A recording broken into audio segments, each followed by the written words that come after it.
وَنَضَعُ الْمَوَازِينَ الْقِسْطَ، ترازو ہوں گے عدل کے. تو صفت اور موصوف کے درمیان تو مطابقت ہونی چاہیے. اگر موصوف مفرد ہے تو صفت بھی مفرد، اگر موصوف تثنیہ ہے تو صفت بھی تثنیہ، اور اگر موصوف جمع ہے تو صفت بھی جمع. یہاں پر موصوف وہ تو ہے جمع اور صفت ہے مفرد، تو بظاہر مطابقت نہیں ہے. تو ہمارے استاد ہمیں کہتے تھے کہ یہاں پر ایک مضاف مقدر نکالو، وَنَضَعُ الْمَوَازِينَ ذَوَاتِ الْقِسْطِ، تو ذوات صفت بھی جمع آ گئی.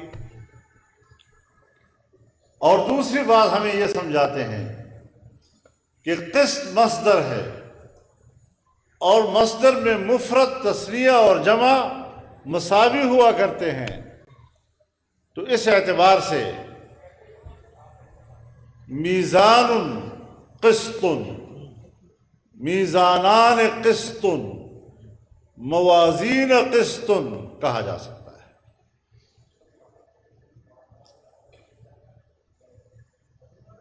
اور موازین جمع ہے موزون کا بھی. پہلے تو ہم نے کہا کہ موازین جمع ہے میزان کی، جیسے مواعید جمع ہے میعاد کی. لیکن قرآن کریم نے موازین کچھ موزون کا جمع بھی بیان کیا ہے، جیسے مشاہیر جمع ہے مشہور کی. تو وَأَمَّا مَنْ ثَقُلَتْ مَوَازِينُهُ وَأَمَّا مَنْ خَفَّتْ مَوَازِينُهُ، تو وہاں تو مقصود موزون ہے. وَلَا تُخْسِرُ الْمِيزَانَ اے لا تنقص الموزون.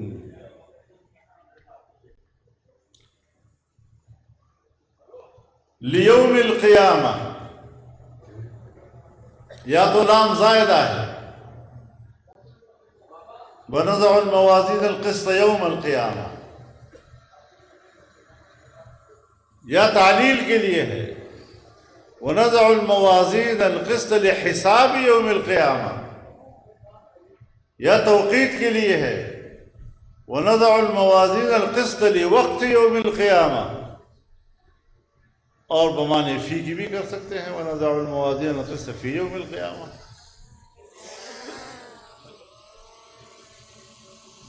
وَأَنَّ أَعْمَالَ بَنِي آدَمَ وَقَوْلَهُمْ يُوزَنُ، اور انسان کے اعمال و اقوال تولے جائیں گے. یہ جملہ امام بخاری کا ہے، اور رد ہے معتزلہ پر جن کا عقیدہ یہ تھا کہ اعمال و اقوال اعراض ہیں، وَالْأَعْرَاضُ لَا تُوزَنُ. تو اس دور میں تو سائنس نے بدیہی طور پر باطل قرار دے دیا ہے. اب تو اس تکلف کی بھی ضرورت نہیں ہے، لیکن آپ نے اس وقت رد کر دیا ان کی اس رائے کو.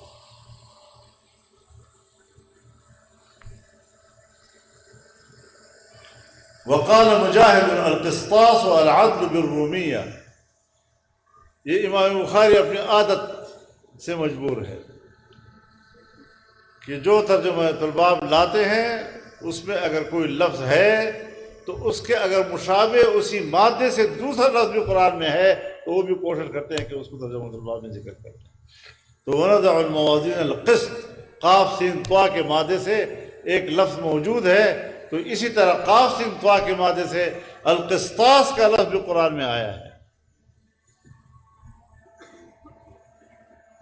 لیکن آگے کہا ہے وَفِي الرومیہ العدل بالرومیہ، تو قرآن تو عربی ہے. اِنَّا أَنزَلْنَاهُ قُرْآنًا عَرَبِيًّا بِلِسَانٍ عَرَبِيٍّ، تو قرآن کریم عربی میں ہے، اور فصاحت و بلاغت میں مقام اعجاز پر فائز ہے. تو جو کلام عربی میں ہو اور اس کی فصاحت ہو یا بلاغت ہو اور وہ بھی مقام اعجاز پر، تو پھر کلمہ عجمیہ کو قرآن میں کیوں لائے؟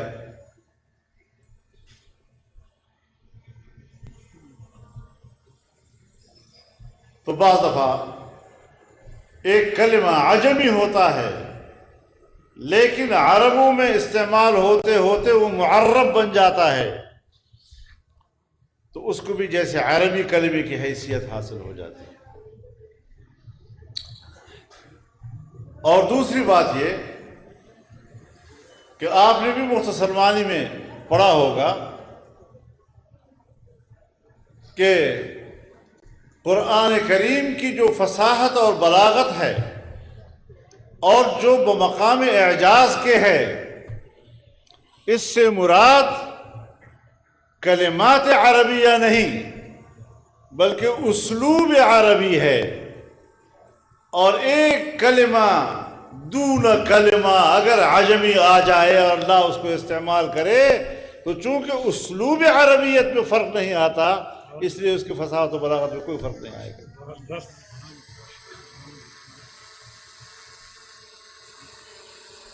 اور یا توافق لغات ہے،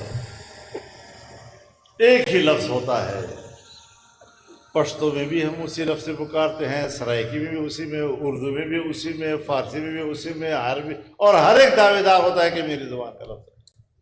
جیسے صابن، پٹھان بھی صابن کہتے ہیں، پنجابی بھی صابن کہتے ہیں، سرائکی بھی صابن کہتے ہیں، بلوچی بھی صابن کہتے ہیں، فارسی بان بھی صابن کہتے ہیں، عربی بھی صابن کہتے ہیں، اور ہر ایک کہتا ہے یہ ہماری زبان کا لفظ ہے۔ صندوق، اب صندوق کا لفظ جو ہے ہر ایک کہتا ہے کہ میری زبان کا لفظ ہے۔ تو توافق لغات کے اعتبار سے یہ لفظ جو ہے اگر عربی ہے تو یہ عربی لفظ ہے۔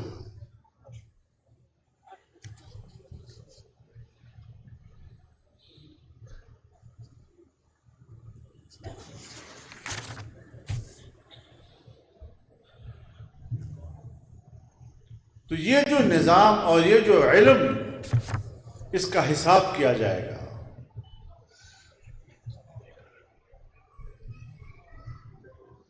اب یہ بخاری اس کو سند کے ساتھ پیش کیا گیا ہے، بغیر سند کے نہیں۔ تو جیسے ہم شریعت کی بات کرتے ہیں تو شریعت میں بھی سند ہے، اگر ہم طریقت کی بات کرتے ہیں تو وہاں بھی سند ہے، اگر ہم سیاست کی بات کرتے ہیں وہاں بھی سند ہے، اور تمام سند جناب رسول اللہ صلی اللہ علیہ وسلم پہنچتا ہے۔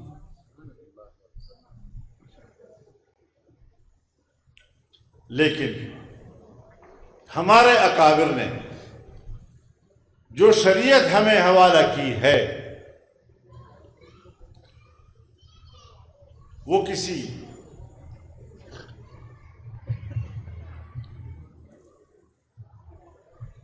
محدود فکر اور نظریے کی بنیاد پر نہیں بلکہ جامع، آفاقی اور عالمگیر نظریے کی بنیاد پر۔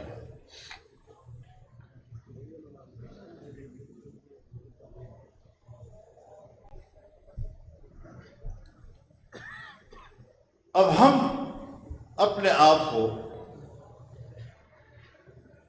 جب اہل سنت والجماعت کہتے ہیں تو اس کو بھی کسی محدود معنی یا مفہوم سے نہ دیکھا جائے کہ رسول اللہ صلی اللہ علیہ وسلم نے فرمایا کہ میری امت کی 73 فرقے ہوں گے اور ایک فرقہ ہوگا جو جنت میں جائے گا اور باقی سارے جہنم میں جائیں گے۔ تو ما انا علیہ و اصحابی، اب اس میں ایک ہے ما اور دوسرا ہے انا علیہ و اصحابی۔ ما سے مراد سنہ، انا علیہ و اصحابی سے مراد جماعت۔ اور پھر ایسا نہیں کہ یہ نام ہم نے تیار کیا ہے، ہم نے گھڑا ہے، بلکہ اللہ رب العزت جب فرماتے ہیں یوم تبیض وجوہ وتسود وجوہ، یوم تسود وجوہ ہے، یوم تبیض وجوہ وتسود وجوہ،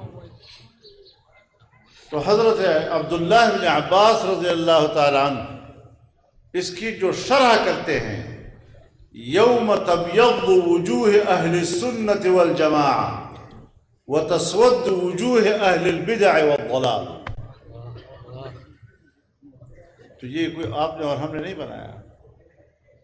اور ہمارا جو دارالعلوم دیوبند ہے یا اکابر دیوبند، یہ کوئی تنگ نظر یا محدود فکر کا فرقہ نہیں ہے، یہ اسی اہل سنت والجماعت کی فکر کا نشاط ثانیہ ہے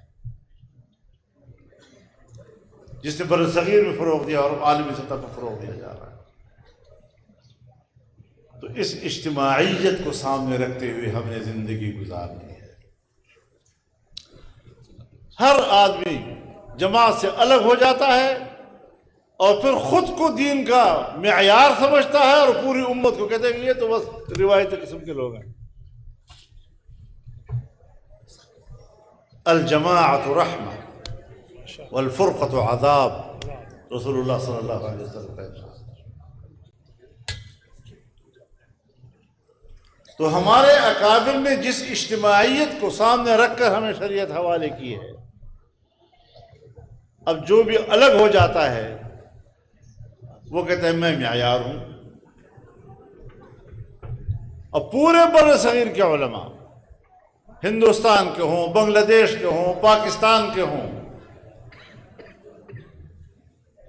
اگر تمام کے تمام اور تمام مکاتب فکر اس بات پہ اتفاق کر لیتے ہیں کہ مسلح جنگ نہیں، اس اجماع سے ہٹ کر اگر کوئی سمجھتا ہے کہ مجھ پر تو جہاد فرض ہے اور مسلح جہاد فرض ہے، وہ اس کا تفرد ہے.